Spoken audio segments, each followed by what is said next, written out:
Whenever I'm talking to staff about an inclusive program, I talk about the fact that when we work in inclusive programs, we must hold on to two very clear beliefs in each hand, and they're different. And one belief is that children are more alike than different. Children are children first. And in the other hand, they're holding on to the idea that all children are different and have unique needs.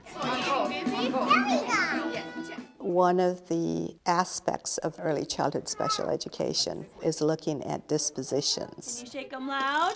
Ready? Shake them loud. Yeah. Shake it loud. Dispositions are really interpersonal competencies, touch the baby skills.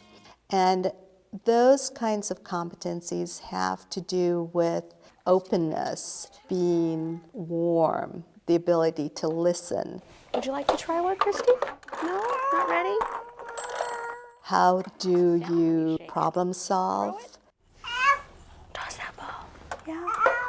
Maybe we get another one of these. You gonna go get it? Can roll this one too. Got it? Oh, thank you. I'll roll it back. Here it comes, Christy.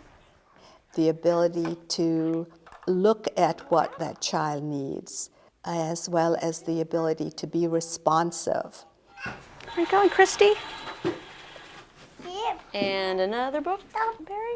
Do you want to read this one? And another one. Baby. I'll turn the page. Another baby. Look at this baby has a spoon. So the disposition of being open and understanding that we all learn every day, and that's actually the best thing about being in early childhood special education, because every day something exciting happens in terms of the child's development, and that we all learn from our interactions with children with special needs. Hello. Thank you, Betsy.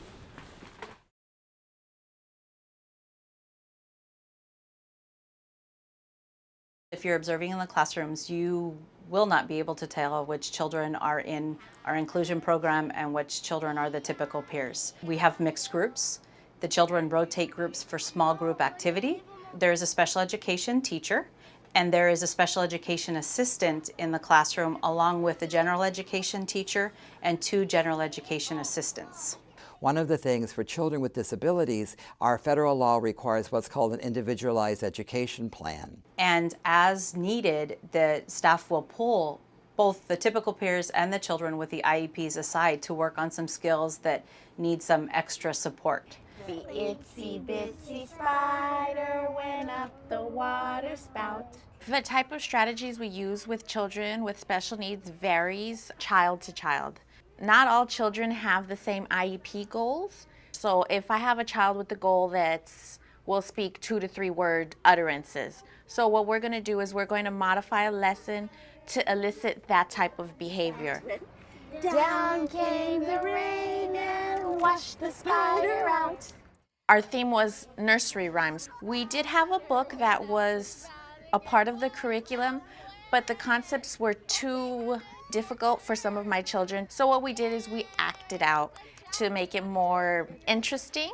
So a lot of it is mapping and extending language. Okay, now Benji's Do you want to turn, Benji?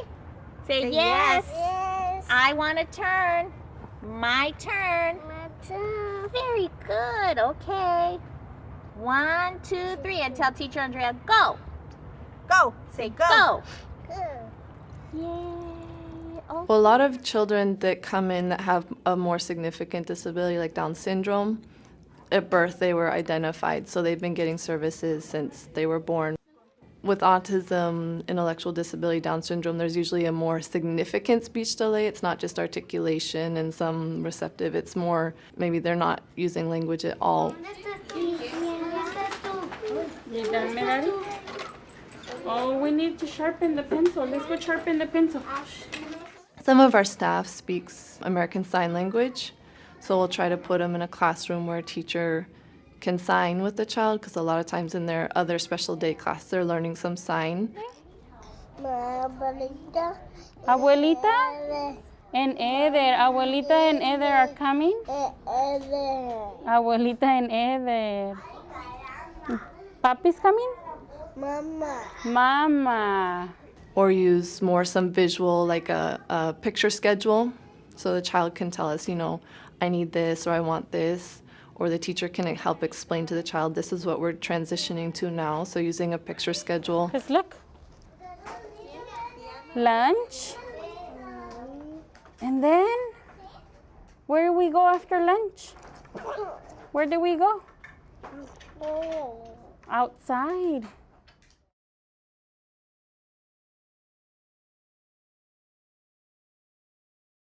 So one of the things that I encourage administrators and teachers alike is to sit down with families and learn about a child. The most important resource for me in that is the parent. I come in as a newcomer to this child. How you doing? How was your weekend? I'm going to take off your coat, baby. Are you tired today? Oh, come on, let's walk. Walk. Oh, here we go. I got your fingers. Yay! This family comes in with all of the knowledge. They've had all of the experience. In many cases, they've come in contact with an unbelievable number of professionals, doctors and specialists and clinicians. And so that what I'm saying is, what have you learned? What works for your child? What do we need to do here? And then we begin to form that team and work together. And it's not just one meeting. It's an ongoing collaboration, because things change, as we know in all kids' development, so that we're working together. There you go. Here, you hold on to it, and I'll get the door. There is no wait and see in our collaborative service plan. What we're saying is we need to get the right kinds of services to help that child grow and develop, and then we need to monitor that growth in an ongoing manner. There you go. We made it. Say we made it. I'm ready to play.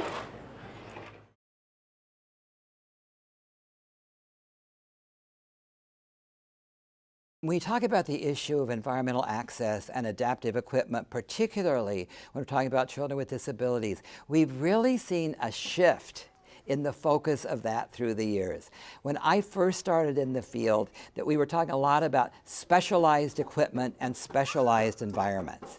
What we are talking much more, and you hear and you look at and you look in the regulations, we're talking much more about universal design and universal access. The term universal design came from architects in Western Europe. It came about them really saying, how do we meet the needs of all of our population, not just for children, but for adults as well. Did you get your speaker for just, oh, you already got it? Good job today. In universal design, we may have some very specialized equipment, and I'd love for children to experience that. We're learning about differences. We're learning about all of those things that help people function in the world. Jessica. Jessica. Lee. There is nothing quite as much fun for a 3-year-old as trying out a wheelchair. So how do we begin to create environments that are open and accessible to the broad range of needs of children? Okay. And I can take that apart. Oh, okay. That's nice. I like the blue and gold. I like How that many a lot. blocks are you Go Bears. going to use? Yellow. It's like a pattern. It is a good pattern. It is surprising that how much of what's good for a child with disabilities around access is going to be good for all little kids.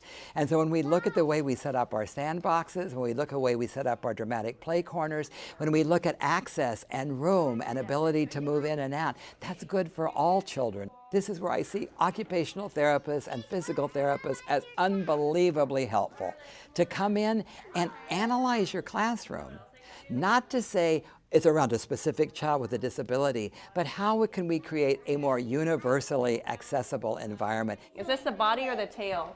The body. The body kind of comes around like this, and then you see its little face.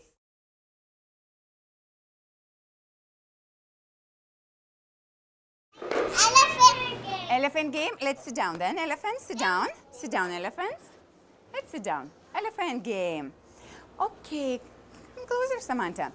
We need to rethink our teacher preparation system. And many states have really been moving toward more of a merged teacher preparation system between early childhood special education and early childhood general education. Some states have actually created a conjoined credential. Can you measure? If we're looking at the kind of information that is given to an early childhood special educator, most of that is very applicable to improve programs for all children. So that I think that we begin to look at ways that we can analyze that system and see how more of that classwork, preparation work, can be merged. I also think we need more child development in the early childhood special education world. When you look at that credential, they have so many requirements that they don't take enough child development. I know that we have wonderful projects in some of our Cal states where they really are looking at ways that they work more collaboratively with the child development staff at the campus. When I was the superintendent of early childhood in LAUSD, my final 2 years, we did all of our professional development was done in a cohesive way, and so that our specialists in special education worked with our specialists in child development to plan and to present that kind of professional development.